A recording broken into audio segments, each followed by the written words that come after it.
À la une, les corps de l'équipe équatorienne disparue d'El Comercio retrouvés. Le ministre des Affaires étrangères de l'Équateur Jos Valencia annonce lors d'une conférence de presse que les corps des 2 journalistes et de leur chauffeur disparus lors d'un reportage ont été retrouvés et identifiés en Colombie, le 25 juin 2018.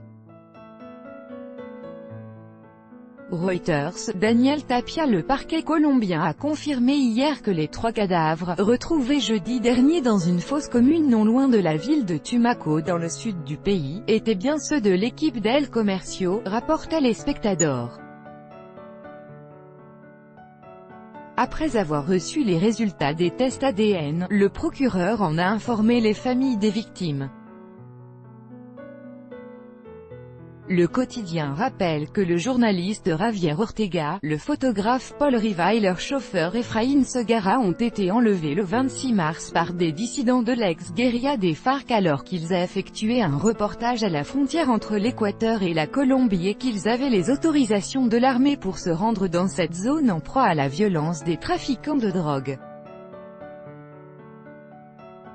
Le gouvernement colombien, très critiqué pour sa gestion de l'affaire, 91 jours de douleur, d'angoisse, de tristesse absolue et de consternation face aux informations contradictoires. Les familles des journalistes d'El Comercio et de leurs chauffeurs ont vécu une attente insupportable, ont traversé l'enfer, fustige El Espectador, pour qui le gouvernement n'a fait preuve d'aucune compassion à l'égard de ces familles ni n'a montré aucune implication sérieuse pour d'abord retrouver les journalistes enlevés, puis retrouver leurs corps et les coupables. Le procureur a beau dire que l'enquête continue. Les familles, jusqu'ici, n'ont eu accès à aucun document de ce dossier.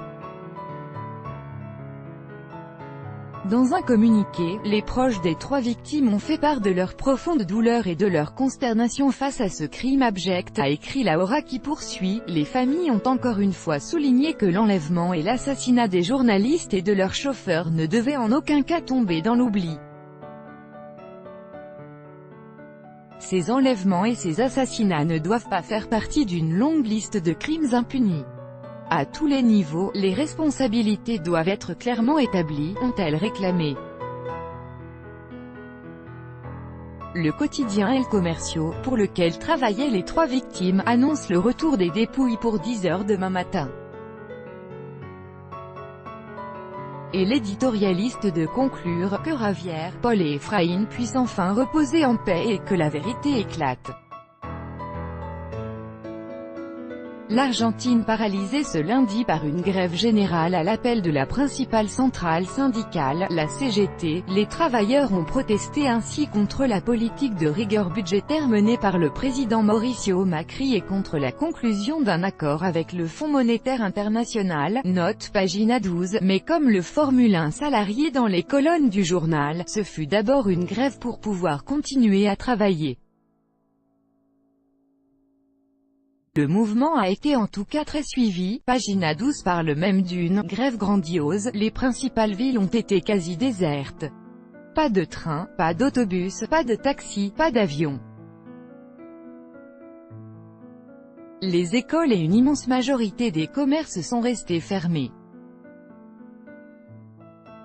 Et la forte mobilisation porte apparemment ses fruits, puisque le ministre des Transports a convoqué pour ce vendredi une réunion avec le secteur de l'automobile, rapporte le journal Clarín qui constate, le gouvernement reprend le dialogue.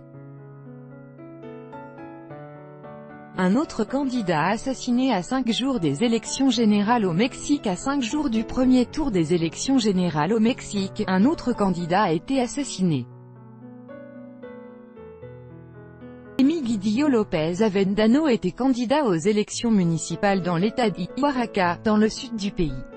Lui et 4 autres personnes ont été tuées par balle alors qu'ils se rendaient en camion à un meeting de campagne, rapporte la Prensa. 2 autres personnes ont été blessées au cours de cette attaque. Selon les informations des autorités locales, Emigdio López appartenait à une communauté indigène. Il était partisan du candidat de gauche à la présidence mexicaine, Andrés Manuel López Obrador. Depuis le début de cette campagne électorale, plus d'une centaine d'élus et de candidats ont été assassinés au Mexique, rappelle le quotidien. Le gouvernement chilien confirme le durcissement de sa politique migratoire par une nouvelle mesure d'ici la fin de l'année. Plus de 2000 migrants clandestins seront expulsés, annonce El Telegrafo. Le gouvernement de Sebastián Piñera a commencé ses expulsions vendredi dernier. Elles concernent dans un premier temps les migrants clandestins qui, après avoir purgé une peine de prison, n'ont pas été expulsés du pays. Dans un deuxième temps, les migrants actuellement incarcérés seront expulsés du Chili dès leur sortie de prison. Et enfin seront expulsés les migrants qui n'auront pas intégré le processus de régularisation. Ce programme a été lancé en avril dernier et dure jusqu'au 22 juillet. Plus de 140 000 étrangers se sont déjà inscrits, selon les précisions du ministère chilien de l'Intérieur.